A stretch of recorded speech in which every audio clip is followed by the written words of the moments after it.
इयत्ता 12वी विषय इतिहास प्रकरण 7वे भारत निर्वसाहतीकरण ते एकीकरण या प्रकरणाचा अभ्यास करताना आपण पाठीमागे भाग 1 अभ्यासला.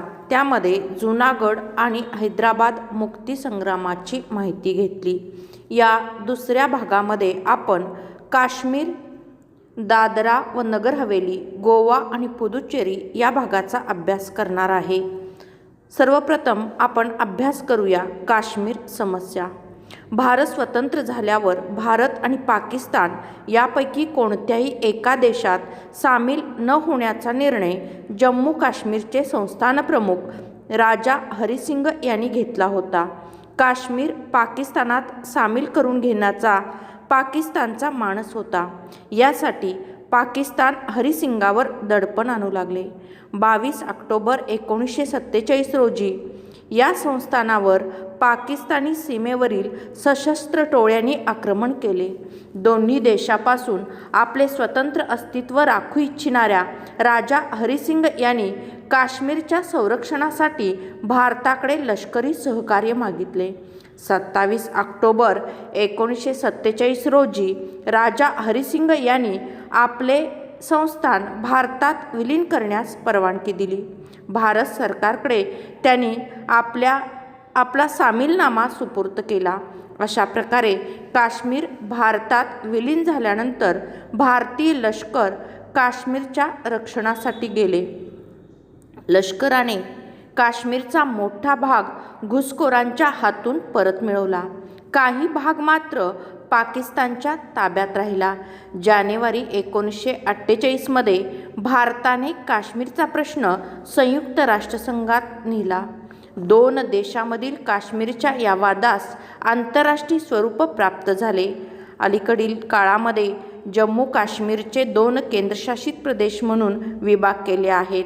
ऑगस्ट 2019 मध्ये 370वे कलम रद्द केले आणि जम्मू काश्मीर ज्याला विधिमंडळ असेल हा एक भाग आणि लडाख ज्याला विधिमंडळ नाही असा दुसरा भाग तयार केलेला आहे. आता यानंतर आपण माहिती घेऊया गोवा. गोव्यातील पोर्तुगीजांची सत्ता झुगारून देण्यासाठी स्वातंत्र्यपूर्व कालखंडामध्ये प्रयत्न सुरू झाले होते. 1928 मध्ये मुंबईत गोवा काँग्रेस कमिटीची स्थापना झाली. Doctor T B. कुन्हा, नाव लक्षात ठेवायचं आहे, डॉक्टर टी.बी. कुन्हा गोवा काँग्रेस कमिटीचे प्रमुख होते. 1929 मध्ये गोवा काँग्रेस भारतीय राष्ट्रीय सभेच्या अंतर्गत असलेली एक शाखा झाली. 1939 मध्ये छोडो गोवा अशी पत्रके संपूर्ण गोव्यात लावण्यात आली. 1946 मध्ये डॉक्टर राम मनोहर लोहिया यांच्या नेतृत्वाखाली सविनय कायदेभंगाचे आंदोलन झाले. लोहियांना पोर्तुगीज सरकारने पकडून हद्दपार केले. मडगाव येथील सत्याग्रहात भाग घेतल्याबद्दल डॉक्टर टी.बी. कुन्हा, नाव लक्षात ठेवायचे, doctor T B. Cunha, Purushottam Kakodkar, doctor Ram Hegde, doctor P P. Shirodkar, doctor Mayekar यांना अटक झाली. डॉक्टर कुन्हा यांना 8 वर्षे तुरुंगवासाची शिक्षा केली गेली आणि यामध्ये नंतरच्या काळामध्ये त्यांनी आझाद गोवा आणि स्वतंत्र गोवा अशी वृत्तपत्रे सुरू केली. महाराष्ट्रामध्ये सुद्धा 1954 मध्ये पुण्यामध्ये गोवा विमोचक सहाय्यक समितीची स्थापना झाली. प्र.के. अत्रे यांनी आपल्या मराठा दैनिकातून गोवा मुक्ती लढ्यास बळ दिले.